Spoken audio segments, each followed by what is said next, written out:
Hello, good morning माय YouTube family, माझी YT family. कसे आहे सर्वजण? झाला का चहा पाणी? तर आत्ता झालाय चहा पाणी.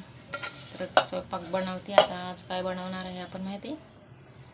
आज बनवणार आहोत भेंडीची भाजी. ते बघा, भेंडी घेतली मी कट करून, आणि एकदम सिंपल साध्या पद्धतीने बनवायची भाजी. ह्याला तेल वगैरे हे ते बिना तेलाची भाजी. मस्त ह्याच्यामध्ये लसूण टाकून, मस्त लसणाची चटणी, मीठ, बस कोथिंबीर वगैरे टाकायचं आणि झालं.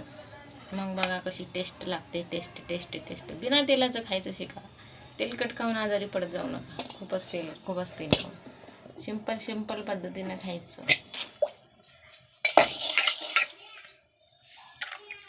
पातेल्यामध्ये टाकते.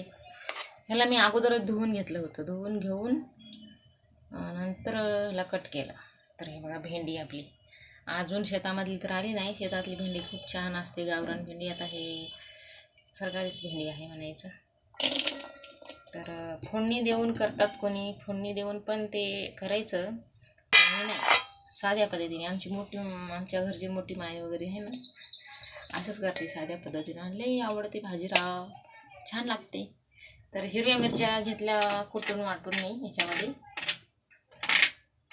हिरवी मिरची आणि ह्याच्यामध्ये ना लसूण टाकला. ही हिरवी मिरची एक लाल मिरची असल्यामुळे बघा लाल दिसत आहे. आणि लय बारीक कुटून घ्यायचं नाही, एकदम बारीक. थोडं राहायचं. मोठं चटणी थोडं मोठं असलं तरी म्हणजे ते पद्धत छान लागते. टाकायची चटणी,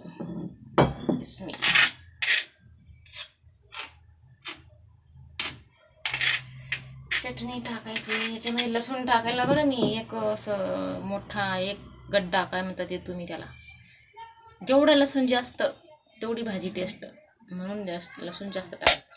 आणि कोथिंबीर पण टाकायचं त्याच्यामध्ये चटणीमध्ये, किंवा वरून पण टाकू शकतो तुम्ही. चटणीत पण टाकायचा थोडा आणि वरून पण टाकायचं. असं टाकलं आहे. मग द्यायचं टाकून. चटणीला त्या नमक टाकलं होतं म्हणून थोडं टाकते मी. आता आपल्याला समजते ना भाजीला किती टाकायला पाहिजे. शिजून कमी होते ना, म्हणून जास्त नाही टाकायचं नमक.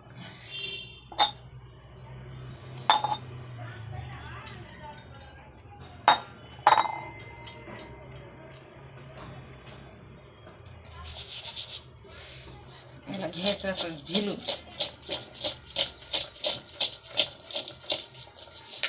चटणी है ना, सगळ्याला असं मस्त लागू द्यायचं.